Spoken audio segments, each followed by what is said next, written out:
This is my recommended list of the best hand tools for rough shaping.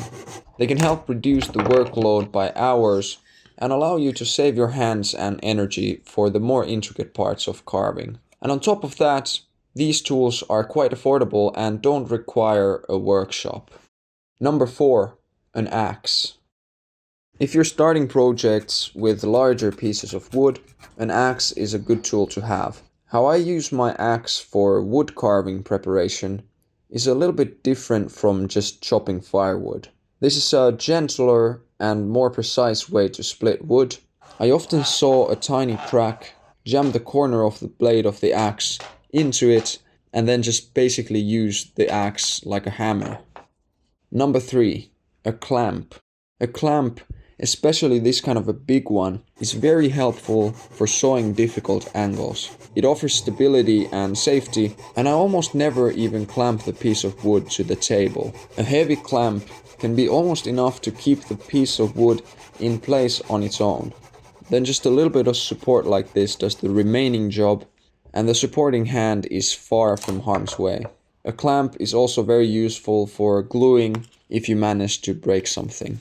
Number 2, a bigger knife. The previous two are nice to have for some occasions, but this one I use on most projects nowadays. A bigger blade can make a bigger cut, but there's also something about how the weight of the knife makes the blade cut into the wood with so little effort. It makes the knife more stable, and the blade just sinks into the wood almost on its own. You can also use a bigger knife to split wood.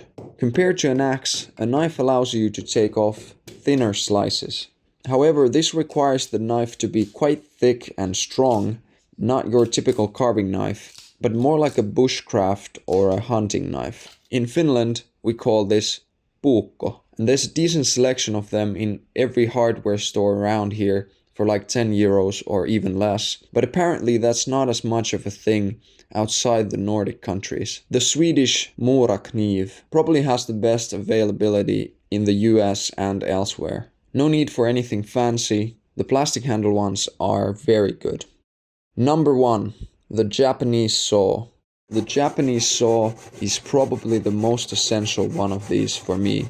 The thin blade and the handle that's in line with the blade just makes it way faster and more controllable and maneuverable compared to a crosscut saw. Not only can you cut your piece of wood to a suitable size, but you can also quickly remove parts that would take way longer with a knife. It's also great in combination with the bigger knife, since you're able to split wood only partly, kind of like making a big stop cut.